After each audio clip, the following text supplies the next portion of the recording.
Hello. You're back. Sorry, I was expecting someone else. I was just doing some cleaning in the meantime. It's a filthy world out there, you know. And as you can see, the collection can be no different. It's not all green hills with hero-like intentions. Some games are just plain evil. Here's one in particular. Car combat, sinister characters fueled by selfish motivation, and murder. I have a feeling you've already been introduced. It's Twisted Metal 2.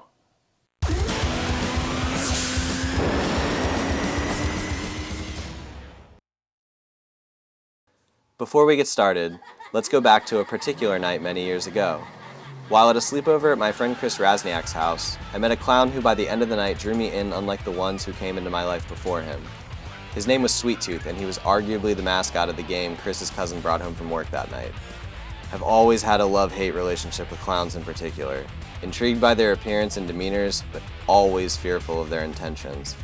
What did a clown have to do with this video game? The year was 1996, and we had been up late playing Tomb Raider and getting nowhere fast. Chris's cousin comes downstairs and asks us if we want to try Twisted Metal 2. 2?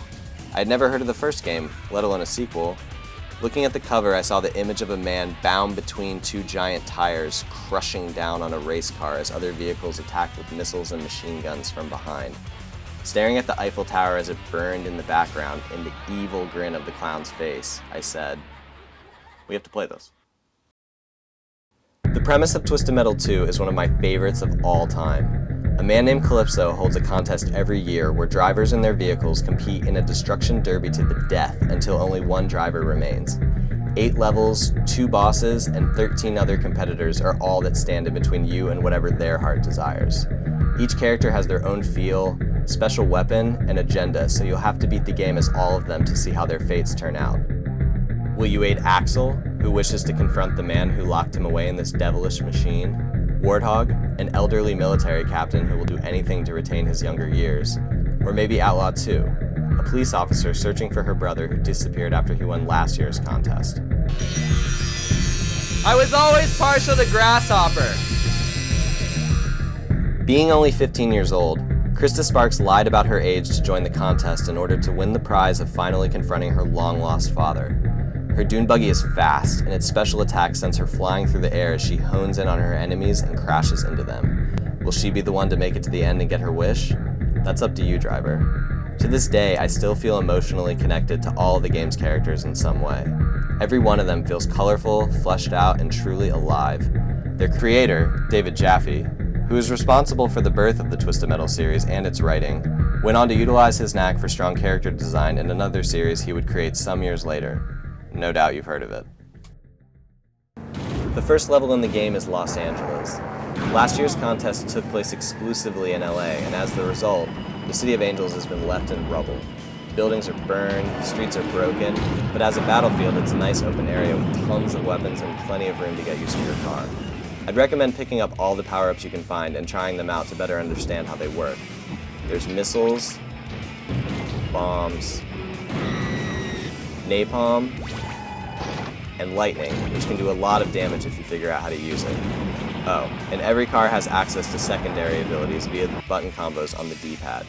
A few are listed in the game's manual, but believe me, there are others, so mess around and see what you can discover. This bar on the right decreases as you use the abilities and recharges automatically to keep things balanced. I'm for sure guilty of exploiting the freeze blast whenever possible. Sue me. There are also health pickups to keep you juiced and in the game. I love how the cars look all banged up once their health drops below half. It really adds that feeling of panic as you fight to stay alive. Be sure to stock up on weapons before finishing each level because your inventory carries over to the next battle. This is super helpful throughout the game. The remaining levels take place all over the world, and you move on to the next battle once all enemies have been destroyed. Level 2 is Moscow, and is basically a giant cement pit with limited weapon power-ups and feels claustrophobic as hell. I hate this level, and I recommend using the bridge ramps to quickly attack and evade your way across the map, where you're pulverized in seconds.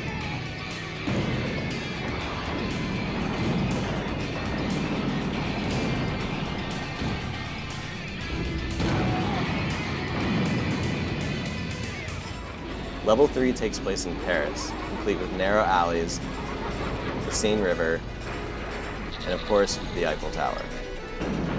Blow your way into the Louvre and you'll come face to face with the Mona Lisa. Or just destroy it and move on. I remember as a kid accidentally blowing up the tower in the middle of a battle for the first time. The explosions that seemed to go on forever as I tried to figure out what was going on rewarded me with the shock of the tower having now fallen over, giving you access to the rooftops of the city's buildings. Now you have even more health and power-ups to help get you through to the next round.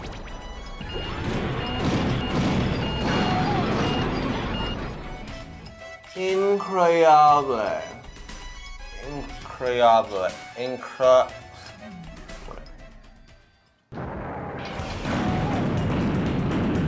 At this point, you're probably thinking, dude, is it just me or does this game look brutally difficult?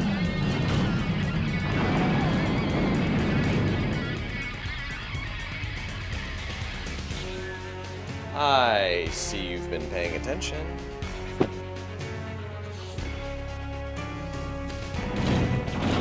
Twisted Metal games aren't known for their forgiving nature when it comes to the gameplay. Some vehicles have a lot of armor, but their heft makes them harder to control. Others are faster, but can be disintegrated in the blink of an eye. You'll have to find which character you're the most comfortable with when you're first starting out if you want any hope of being that final competitor left rolling at the end of the game. 3 lives might not seem like enough to get through everything, and I'd agree that it's not. But the game does have individual passwords for each character in each level, so you can pick up where you left off with a fresh stack of lives after every game over. Write these off as moments of mercy because they're all you're gonna get. Things only get worse from here.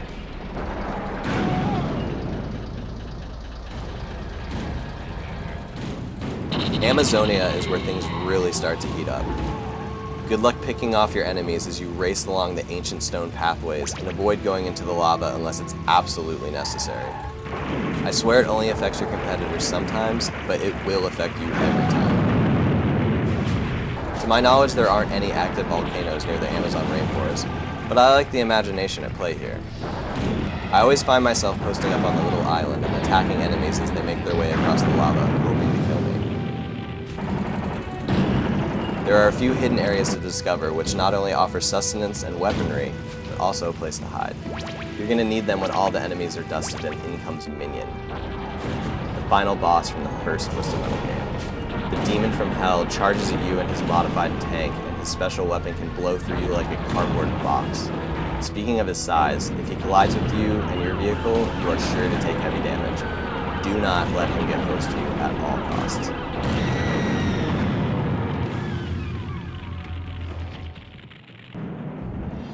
Level 5 is my favorite level in the game, New York, the Big Leap. Not just a clever title, this level places you and the other vehicles high up on the rooftops overlooking the city. Multi-level skyscrapers, construction zones, and billboards make up this giant level full of clever opportunities. Watch your speed though, because one false move and you'll be plummeting to your death. I love this level because it offers a new way to destroy your competitors by just bopping them off the map. A stiff T-bone or a well-aimed ricochet bomb can turn a gunfight into a knockout. The music here really shines as well. It feels like you're inside of an epic movie starring you and all these other psychos. I would love to throw some specific credit where credit is due, but it appears quite a few people had a hand in this game's score. Makes sense considering how much variety there is in the soundtrack. Explore this level thoroughly because you might be surprised by what you find hidden throughout the level. Damn it!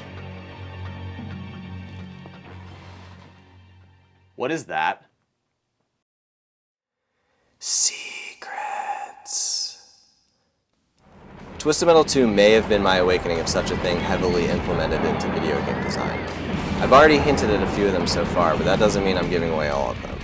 For instance, you might have noticed when you started the game that Sweet Tooth isn't listed as one of the playable characters, but no doubt you've had to deal with him at least once so far in your journey. How the hell is the mascot of the game not one of the playable characters to choose from? I think this is actually a smart choice because it should dawn on you right away that there must be a way to unlock him. The game also has a cheat code system, not unlike many games of this era. Everything from infinite ammo to invincibility, but back then these codes could only be found via gaming magazines or word of mouth from the other cool kids. I'll admit to exploring them in my youth, but even back then it dawned on me that this was cheating. The birth of my gaming integrity, or gluttony for punishment.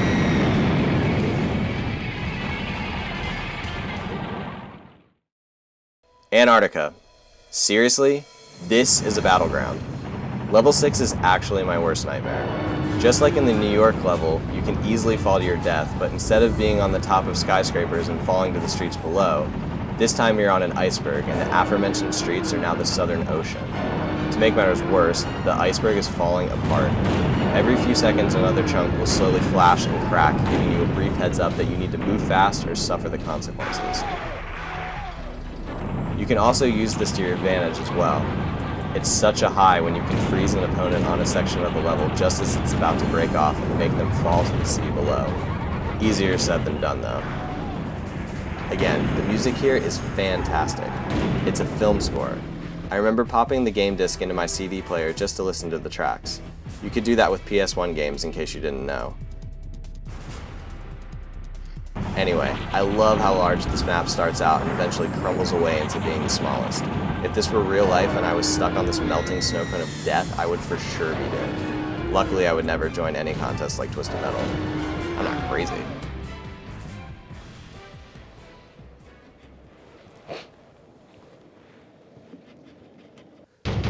Level 7 dumps you in Holland, which is basically a giant open field and puts you up against 9 enemies, the most you'll have to face at one time in the whole game.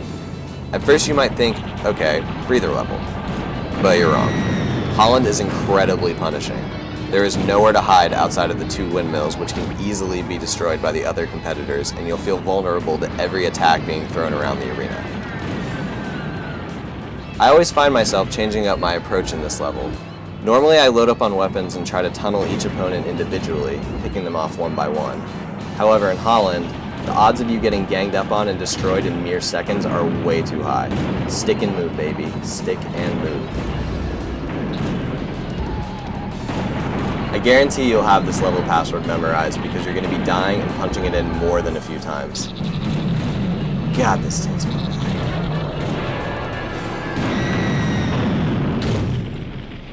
I remember when I finally got my own copy of this game. It was Christmas that same year in '96, but when you're 9, that's a long time. I hooked my PlayStation up to the TV at the end of my bunk bed and used the comforter on the top bunk to make a makeshift fort. I would stay up late into the night, determined to master every car's strength and weakness and see each character's ending for myself. An endless flow of iced tea and my notebook of passwords to aid me in my quest. It's crazy how much things change.